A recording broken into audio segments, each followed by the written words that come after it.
एक बार हजरत ख्वाजा मोइनुद्दीन चिश्ती रहमतुल्लाह अलैह इस्लाम का पैगाम फैलाने की नीयत से अपने कुछ शिष्यों के साथ अजमेर शरीफ पहुंचे। वहां के पास एक बड़ा तालाब था जिसे स्थानीय हिंदू लोग अना सागर कहते थे।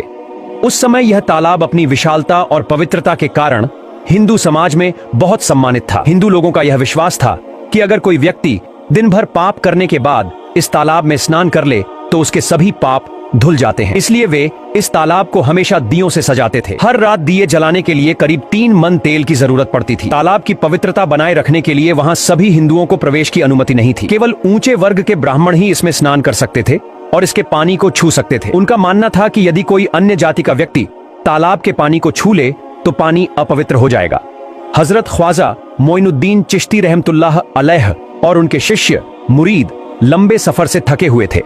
कुछ देर आराम करने के बाद जब नमाज का वक्त हुआ तो ख्वाजा साहब ने हजरत बख्तियार काकी रहमतुल्लाह अलैह को अजान देने का हुक्म दिया। हुक्म मिलते ही हजरत बख्तियार काकी ने अजान देना शुरू किया। उस समय हिंदुस्तान में तौहीद, एकेश्वरवाद और अजान के अल्फाज किसी ने नहीं सुने थे।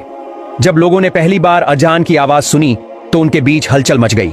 लोग अपने घरों से बाहर आकर एक दूसरे से पूछने लगे, ये फकीर लोग कौन हैं और क्या पढ़ रहे हैं। अजान खत्म होने के बाद हजरत ख्वाजा मोइनुद्दीन चिश्ती रहमतुल्लाह अलैह और उनके साथियों ने अना सागर तालाब पर जाकर वुजू करना शुरू किया। जब हिंदू पुजारियों ने देखा कि कोई अजनबी दरवेश उनके पवित्र तालाब का पानी इस्तेमाल कर रहा है तो वे गुस्से से भर गए। एक पुजारी गुस्से में बोला, ये दरवेश कहां से आ गया? इसने बिना हमारी इजाजत के हमारे पाक पवित्र तालाब को छू लिया। हम इस तालाब को बहुत पवित्र मानते हैं और इन मुसाफिरों ने इसे अपवित्र कर दिया है। इसका कुछ हल निकालना होगा। इसके बाद हजरत ख्वाजा मोइनुद्दीन चिश्ती रहमतुल्लाह अलैह और उनके साथियों ने मिलकर जमात के साथ नमाज अदा की। लोग यह नजारा देखकर सोचने लगे, ये तो कोई अजीब फकीर है। हमारे मंदिरों में देवी देवता मौजूद हैं, लेकिन ये उनकी पूजा न करके किसी और खुदा की इबादत कर रहा है। अगर मंदिर के बाहर भी कोई खुदा है तो उसे भी मंदिर में रखना चाहिए ताकि लोग उसकी भी पूजा कर सकें। शाम होने लगी। उसी वक्त राजा पृथ्वीराज चौहान के ऊंटों के चरवाहे अपने ऊंट लेकर वहां पहुंचे। संयोग से हजरत ख्वाजा मोइनुद्दीन चिश्ती रहमतुल्लाह अलैह उसी जगह बैठे थे जहां आम तौर पर राजा के ऊंट आराम किया करते थे। चरवाहों ने दरवेशों का काफिला देखा और कहा, अरे फकीर बाबा, आप कहां से आए हैं और यहाँ क्यों बैठ गए? क्या आपको मालूम नहीं कि यह जगह राजा पृथ्वीराज के ऊंटों के आराम करने की है? ये जानते हुए भी आपने यहाँ बैठने की जुर्रत कैसे की?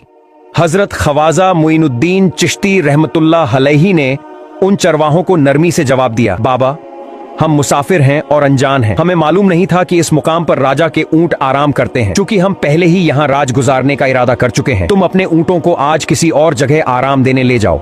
आसपास बहुत सी जगहें हैं। हजरत ख्वाजा मोइनुद्दीन चिश्ती रहमतुल्लाह अलैही का जवाब सुनकर पृथ्वीराज के चरवाहे बोले, फकीर की हिम्मत तो देखो, कहता है कि राजा के ऊंटों को कहीं और ले जाएं और खुद यहाँ बैठे रहेंगे। फकीर बाबा, यह तो हर किस मुमकिन नहीं है। राजा के ऊंट अपने ही मुकाम पर बैठेंगे। यह कहकर चरवाहों ने हजरत ख्वाजा मोइनुद्दीन चिश्ती रहमतुल्लाह अलैही और उनके साथियों को वहां से उठाने के लिए दुर्व्यवहार करना शुरू कर दिया। हजरत ख्वाजा मोइनुद्दीन चिश्ती रहमतुल्लाह अलैही बहुत ही सरल स्वभाव के थे। जब उन्होंने देखा कि चरवाहे दुर्व्यवहार कर रहे हैं तो उन्होंने बख्तियार काकी रहमतुल्लाह अलैही से कहा, बख्तियार, हम यहाँ बैठकर क्या करेंगे?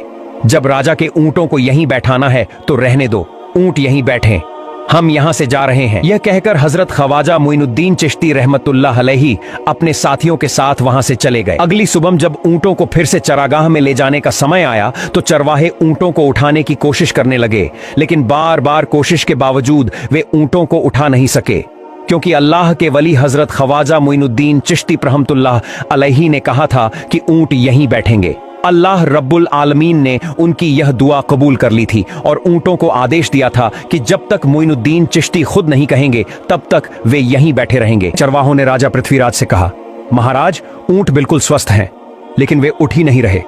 हमने बहुत कोशिश की पर कोई फायदा नहीं हुआ। राजा ने आश्चर्य से पूछा, आखिर ऐसा क्यों हो रहा है? तब चरवाहों ने बताया, महाराज, कल रात कुछ फकीर इस जगह आकर रुके थे। हमने उन्हें बताया कि यह जगह आपके ऊंटों के आराम करने की है और उनसे वहां से जाने के लिए कहा, लेकिन उस फकीर बाबा ने बहुत ही शांत भाव से कहा कि हम मुसाफिर हैं, हमें नहीं पता था कि यह राजा के ऊंटों का स्थान है।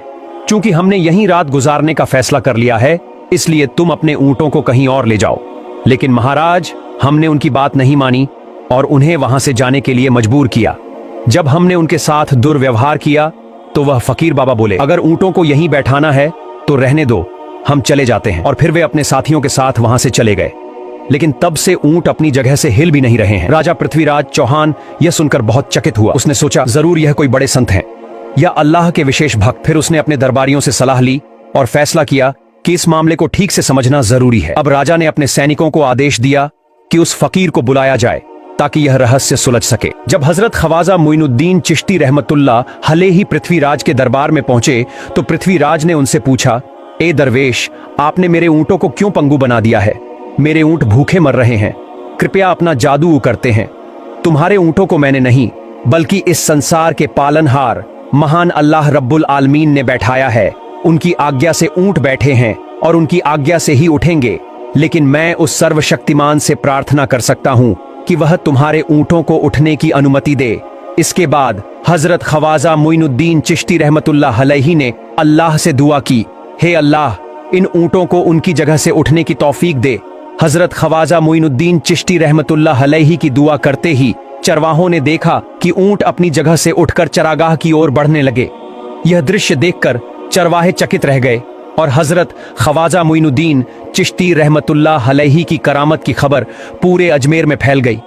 जैसे जैसे हिंदुओं के बीच हजरत ख्वाजा मोइनुद्दीन चिश्ती रहमतुल्लाह अलैहि की करामत की बातें फैलने लगीं और इस्लाम की महानता उनके सामने प्रकट होने लगी, मंदिर के पुजारी भयभीत हो गए।